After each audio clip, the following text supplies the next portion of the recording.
Narcissists create chaos and drama. If you live with a narcissist, I can guarantee you every day there will be some kind of chaos or drama or attention seeking in their life. This is what they need to get their supply. It's not a good situation to be in, because at first you do wonder what's happening. But after a bit, you soon work out on a daily basis that they do need some kind of chaos or drama. So they'll deliberately manipulate something to create a crisis or a drama with you. They need to be at the centre of attention all the time. So the spotlight has always got to be on the narcissist. But I'm sure after a bit you will work this out. In my experience with my narcissist, she started to lose her house keys, and obviously she wants you to run round, have a look for them, see if you can find them. And at the end, at the back of her head, she's thinking, I've got him exactly where I want him. He's under control. He's running around looking for my keys. And she knows where the keys are. That's the weird, strange thing about some of the chaos and drama that happens. I soon caught on to that, so after a bit, I didn't fall for that any longer. But there's all different tactics that these people will try. They will create a situation, they might move something of yours, and then you're looking for it. They'll get supply from that. They know exactly where it is. You haven't got a clue where it is, but it's a game to the narcissist, and she will just get full supply while ever you're running around looking for what you're looking for. It's a strange, childish way, but at the end of the day, the narcissist is really a child in an adult's body. So that was one of the games that I got played on me. Another game that I got played was the debit and credit cards would get lost on a regular basis. But like the keys, they always got found in the end. So I soon caught on that these was a couple of games that my narcissist was playing, and I didn't take part in them after a bit. But they're the type of little games, and it's all about control, dominating a situation, being the centre of attention, making sure that the spotlight's on them all the time. And it's just, all what it does is at first, it can make you a bit suspicious of what's happening until you work out what's happening. It keeps you off balance a little bit when you first start. When they start these games with you, you do feel a little bit off balance. But once you've worked it out, it's fine. And it also can keep you on eggshells a little bit, because you don't know what's happening. So you're walking around, you don't want to provoke any situations. But this is just how the narcissist works. The narcissist, they will get supply of watching you looking for a set of keys or for some debit and credit cards. It's weird, but that's exactly how they work. That gives them supply. While ever the spotlight's on them, that gives them supply. And it's just some silly little games that they love to play. It makes them feel special. It makes them feel important.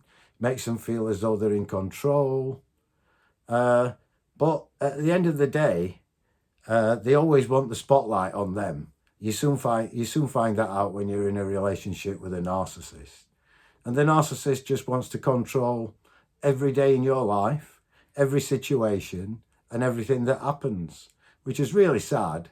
But at the end of the day, if that's one of the games that the narcissist will play with you, and you've got to hopefully catch on pretty quick. But all what they do is, because they're so used to doing these type of games where there's a bit of crisis or a drama, or they will just deviate to another one once you've caught on, like me with the keys.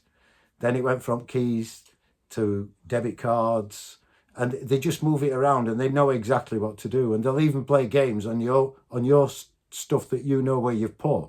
They'll move that.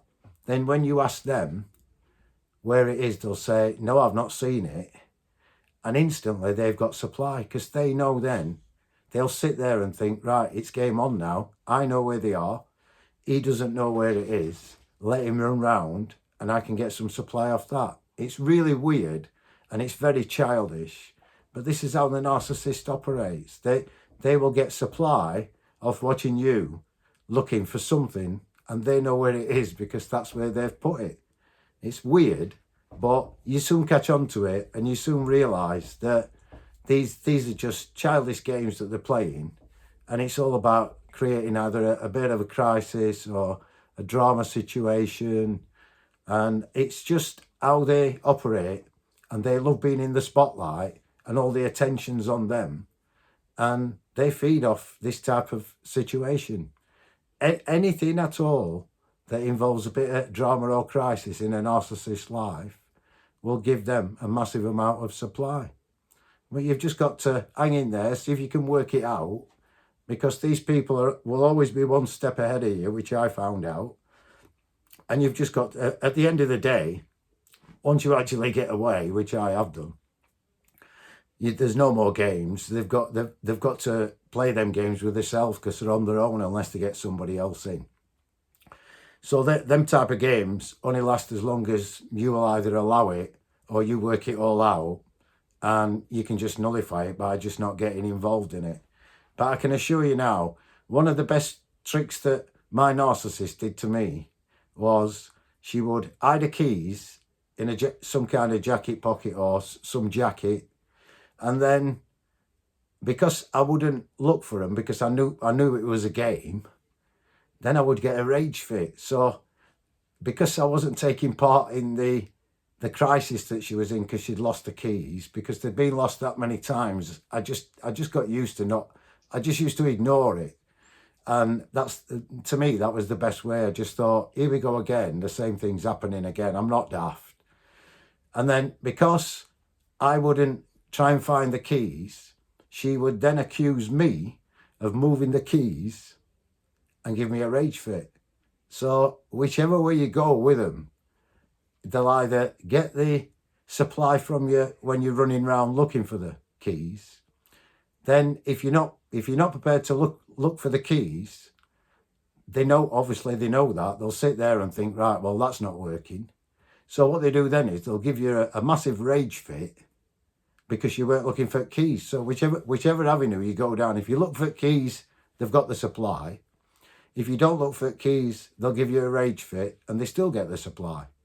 And it's absolutely just going around and around in a circle. So don't for 1 minute sit there and think, I'll see this all out because I can manage this, it's fine.